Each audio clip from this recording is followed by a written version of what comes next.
All right. So, welcome, welcome, welcome. Anyways, let me get started.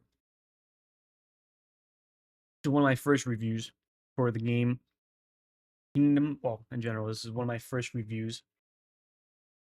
I've always wanted to share my opinion uh, on games, and I really want to create a space where people can discuss these games. A channel where we have, it's a game channel. But what's it called?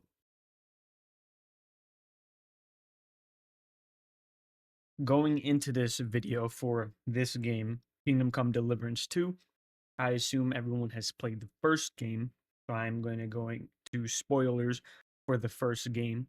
This is kind of a review for people that have not played the second game, because I'm not going to make it very spoiler heavy. Maybe around the end I will, but I'll give a spoiler warning. Um, but this is for the people who want to buy the game. I know it's been a month, so I'm kind of late. And so yeah, it's been a month since I played it. I have a few hours on the game, like 50. I beat it in that time. I don't have 100 like some people. I'm not like a completionist usually. The first one, the first game, Kingdom Come Deliverance 1, is really good. So, like I said, if you haven't played the first game and you're wanting to play the second one was really good. I would say just go and play that game and just don't even watch this because there's going to be things that are going to be here that are a bit spoiler for the first game. But it's really good. And one thing I have to say is usually, at least recently, I'm pretty sure that sequels aren't very good. But this one is definitely a good sequel. It really is good. So yeah, it delivers. I would say even delivers a better experience than the first game. Now going into this game, right? It didn't surprise me much in this game. Oh, and before I start, this is my first time, like I said, reviewing. So kind of have like a structure. I've already written down like all the stuff that I'm gonna say. But I'm not sure if this is a very good way to do this. So if anything, this is basically my first review. So go easy on me. And if you have any comments, just leave it below. I'm gonna review the game like in categories and then give an average rating at the end and my rating that I feel that personally at the end of the game at the end. But I'm not sure if that's gonna be really good. Maybe I should just talk about the game in general instead of just going down like the list. But we'll see for now. This is going to be the way at least. And I'm going to do this for other games. My next one's going to be Monster Hunter. Play, and I have quite a few hours on that one actually. And I have some good bad takes. For this game, um, when I played this, I beat it, right? And I don't think I really have anything bad to say about it. The one thing I will say going to this game, at least especially for the first one, this game is not for everyone. That doesn't mean it's bad. It's just not for everyone. It's very, I would say, like even like a hardcore RPG game. It stays true to the core mechanics of the game. Uh, but yeah, it's a very good game. It made me happy. It was good. It was, amazing. Way better than the first game, which is extremely surprising. So so when we continue this, I'm gonna stamp everything in the description. Everything is gonna be in the bar at the bottom, so you can skip to the sections for each category, and I'm going to give a score for each category. At the end of this, I'm going to give my final opinion. So yeah, like I said, apologies in advance if this video is not too good. Still kind of learning how to do all this, but I want to do a review, like I said, and I'll make sure to not make this a very long review. It's not gonna be like a 30-minute review. It's gonna probably be like 15 if I edit it well. All right, so let's begin the review for Kingdom Come Deliverance 2.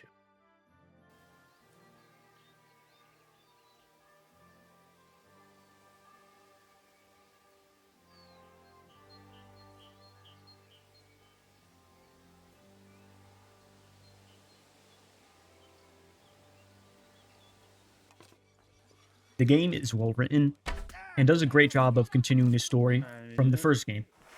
It features many twists, right? I'd say like the first game did have many twists, but this one has a lot of twists. Especially going into this game like blind, and I didn't really watch the trailers too much. Um, there's a good amount of twists, and you're going to be in for it, something there. And I think they do a really good job at kind of hiding those twists, right? Surprises, which is very important. Some of these are like some of them. Some games like you're gonna expect some things, and it's quite obvious that they're coming. But this game, I at least personally, I feel that everything was pretty surprising, and that really boosted the everything. Henry pursues his original goal. Like I said, if you haven't played the first game, you might as well just go play it right now. But this is a spoiler for the first game. Henry is still pursuing his goal. It's, well, to get his sword back and kill Arkvitz, I'm pretty sure his name was, if I remember correctly, the bald guy. Anyways, it's to get vengeance. Or avenging his parents and retrieving his sword. The first game, right, started with his parents dying, right? So yeah, the second game really kind of like tries to push more that of the feeling that how like insanely bad it was. I think they do a really good job. It makes the player, I feel, if you're like really connected to Henry, feel more attached to the deaths of his parents. Like, and I would say like depending on who's playing, right, it would make them angry. They really try to, try to pull some things, and I think this really helps players decide what choices they make later on the game. I think it's really nice, but the game really does feel like a movie, like a movie game, at least story wise, right? It feels like an old 80s movie. No, not 80s, like 90s, early 2000s, like Lord of the Ring movies, you know? It feels good. So, late 90s, right? 2000, I'm not really sure when Lord of the Rings came out. It feels like that. The characters and the dialogue. The characters in this game are a whole lot more interesting than the ones in the first game. There's a lot of more interesting characters than the first game. The first game had a few characters, but mostly Henry was the most interesting person. And in the first game, you had Hans Capon, but he wasn't as interesting as how it is in the second game. His character's more. His character really takes like a turn from the first game, and we see a better character than like a spoiled brat in the first game. He really does evolve. I think for the second game, you should definitely be. He's one of the main characters. He's really good. In the first game, you had Teresa, right, too. But other than that, I feel like the first game didn't really have that many crazy characters. Maybe Henry's father, real father, and his stepfather, were really important. In this game, it's even more. Like I think everything's just better. The characters pop out way more, and you have like a whole assortment of unique characters compared to the first game. Like if I would say how this game makes me feel, it feels like at least the main group that you always play around, it feels like the Suicide Squad. Like it feels like different. Like every character is like their own, either an idiot or a drunkard, fool, a gambling addict, the devil. But they're really good. The enemies are also really good. There are a few characters that are enemies like right now, but they do a really good job at like turning it around. Like these characters are actually not really evil, and they're doing it for reason. And I think later you find out like most of these characters are not like super evil, like villainous cartoon characters, which is really cool, really nice. But yeah, the characters are all interesting. And Henry is really good character, right? Compared to his the first game, he has even more character development and reflects, on the events of the first game. He's stronger, right? More courageous. And when I mean stronger, I'll dive into the gameplay. Like, you'll see. It kind of makes sense. But he's the actor too. Like, I mean, the voice acting's all good. The marvelous performance, and you'll love him even more in this game. Story really is. When it comes to how the game feels, like the world, compared to the first game, you're not gonna get much of a difference. All that is still a little bit all the same, basically. The guards might be a little bit more. I think the guards in this game are definitely a little bit more attentive than the first game, just a tinsy bit. But other than that, everything is still the same. But it feels alive. You have a bit more different events, I think, from the first game. You also have side missions, like little minor side missions on the road that you can get from horse riding if you stop. I actually, with all my 50 hours, like 58 hours of playing the game and fast traveling with the horse, I actually successfully avoided every time an encounter, even at like low percentages. I successfully just did not speak to anyone. I would just go on to my waypoint. Now, for some people, you might not be that lucky. I'm pretty sure I might be lying, but I think I caught like one time, right? So like I didn't completely miss every encounter, but um, you know, I feel like, I don't know. I guess the encounters for me weren't that on the road. I really didn't stop for them either. I don't know. I was just very deep into the story. Story is really good. Like, I don't even know if I said that, but the story is amazing. It really does feel like a good movie. Uh, but everything's rich. You go to a tavern, people are going to be rowdy. People are going to be lively. People are going to be walking around town. This game too also has this one thing, right? I'm not sure if it's like this in the first game, but if you do bad things, right, and get caught by the guards multiple times, your punishments are literally gonna keep going up and up and up until you get hanged. I didn't find this in my game, but I'm watching other YouTube videos that show this. Like, you'll get punished in the stocks, right? You'll get whipped. You'll get dung thrown at you. You'll get a mark, uh, burned onto you, and then the last one is like getting hung. You keep getting in trouble. That's really like interesting. How like everyone kind of, it feels like they remember, you know. So pretty nice. And I'm pretty sure the villagers actually say things too, little little things to say that like, that you're a bad person, you're a criminal. But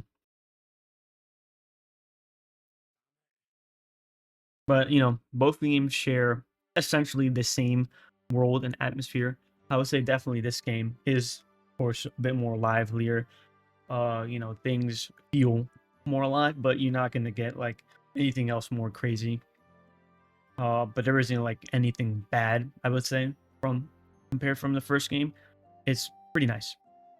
So yeah, you can walk around and just nice, and people say things, and you'll learn new people, uh, learn about new people and stuff.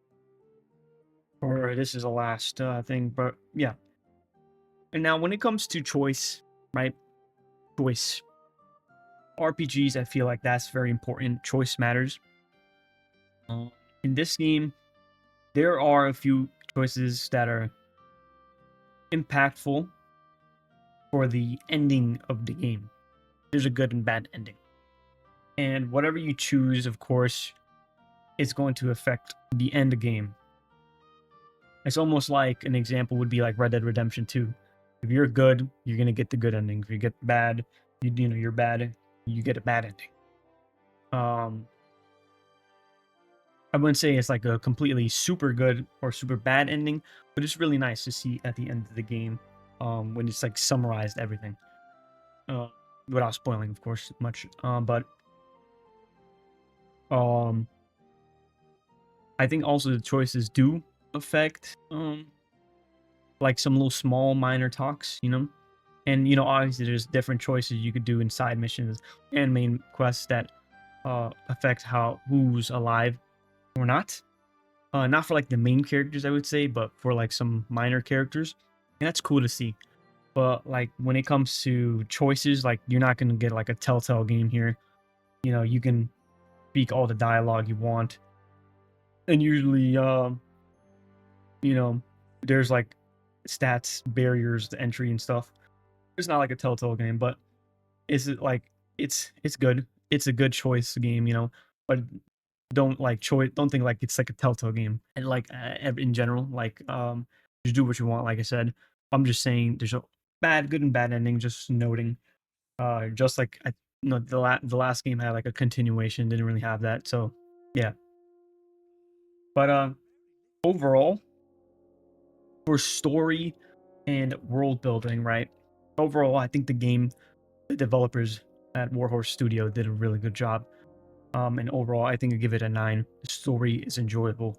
Everything is really good, and you're gonna get emotionally attached. Um, like I feel like for some other games, I might have got more attached. I think this game, the characters are really good, and you'll get sad at some points. Um, but I think overall, it is an emotional roller coaster. It's really good. It's like the whole story is just up and down, and I think they do a really good job. Good job. Now, I don't know if you remember when I mentioned stronger, right? Henry is stronger. He is stronger compared to the first game. In the first game, you basically, as Henry, you are learning the ropes. He learns how to fight, and you're not really good. You can't 1v5 people until like basically near the end of the game. In this game, of course, since Henry is stronger, I think everything is way easier. The little star bar thingy, there's less than there was in the first game. In the first game, there was something in the middle, and there was like other stars areas. In this game, right? Just talking about the combat and mechanics, right? It's good, right? It's still fun to play, but it's simpler and it's just easier because of that.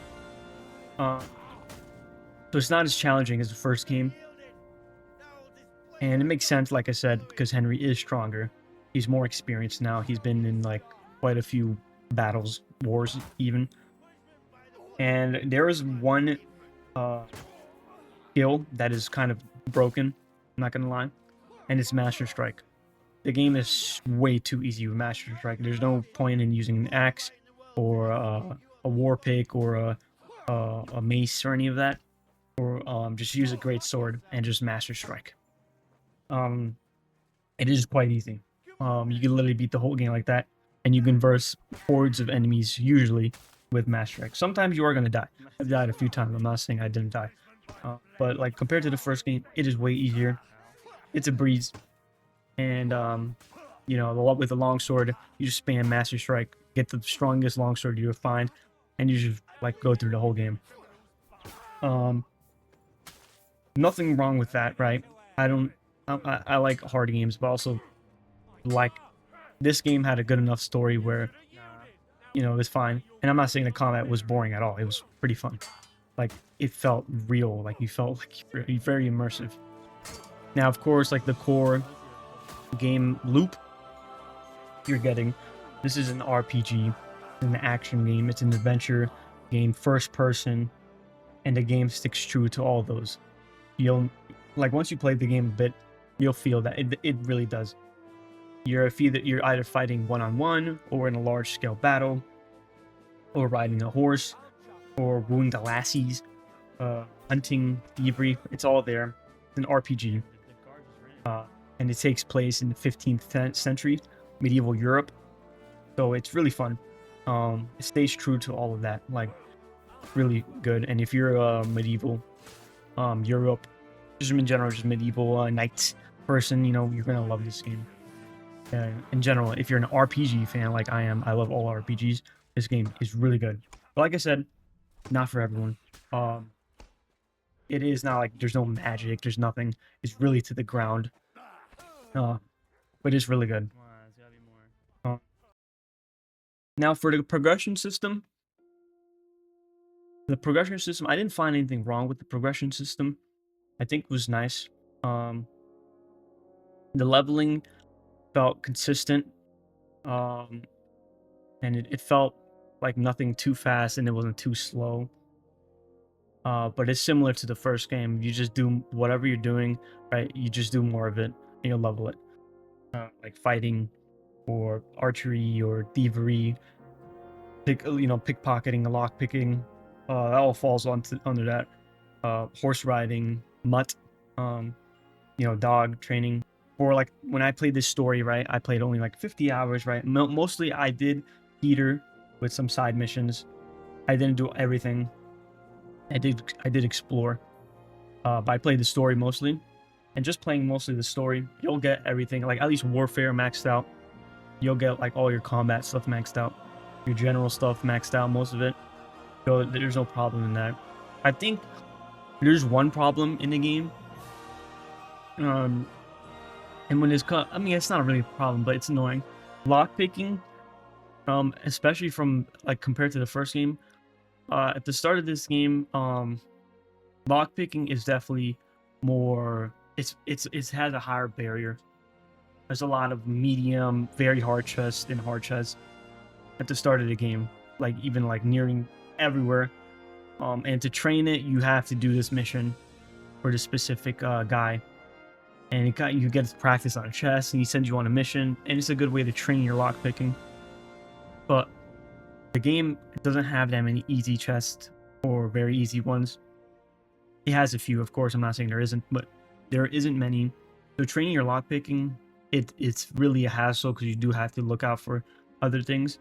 You have to look for the easy stuff, because if you see a medium, very hot, very hard, or hard, you can't do anything about it unless you get a key, and you can't level your lock picking like that. So I feel like there's a high barrier for that compared to the first game. At least for me, I felt like.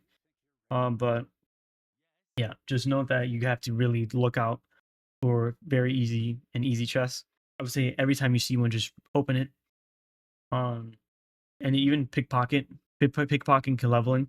Pickpocketing is way easier. The system is a little bit confusing, I would say, like at first glance, but it's not that hard.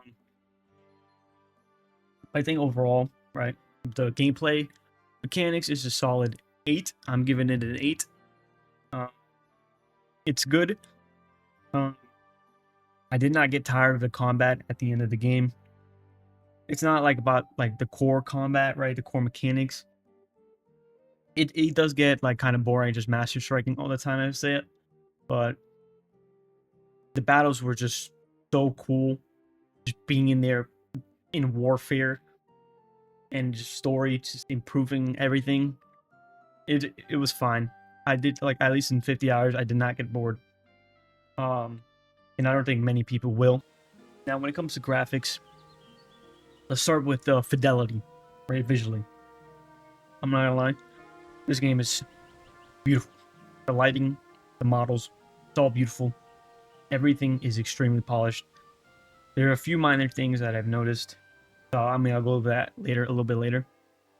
But it looks realistic, realistic movie. Actually, I'm just gonna bring up the little minor stuff, but there were things. I'm pretty sure it's already been updated, maybe, and fixed. There's been already a few patches since I played the game, but it was like this like lighting glitch that would go behind the heads. Like the lighting would go inside the characters' models and cast like an over, like a shadow in their eye, and their eyes would glow. It was very weird. It was a bit immersive breaking, but nothing crazy. Just noting that, right? But in general, if you look outside a window, like in a castle, and just look at the green, it looks beautiful. I'm not gonna. Feels good. All the characters feel alive, right? The graphics are beautiful. These guys look real. There's facial expressions that look good. It's not no Starfield slop. There's no like boogly eyes, some crazy thing. They all look good. Very detailed. I feel like no character was skipped. Really good. And like when it comes to like some things, right? In Starfield, you will see like clones of characters, like the same character over again. In this game, at least, like unless you look really hard, probably you won't find the same person. Um, like at least for me, like when I was playing, I wasn't really paying that much attention to that, but that was the thing, right? Like for a game like Starfield, you probably noticed that like fairly easily. But I think overall, graphically, I give it a 9. It's one of the most beautiful games I've ever seen, I think, in my life. I'm not gonna lie. It's a really good game. It looks like beautiful. Like the green, like I love when it's like sunny and green. It feels green. It feels good. So sound and music, it's very important. I feel every game needs, well, needs to properly place their soundtracks on, whatever is going on properly, and also have good music. This game, it stays true to the era. It is epic, and it plays all in the right time. They do a really good job. Like I said, I'm a big believer of music improving all uh, parts of the game, right?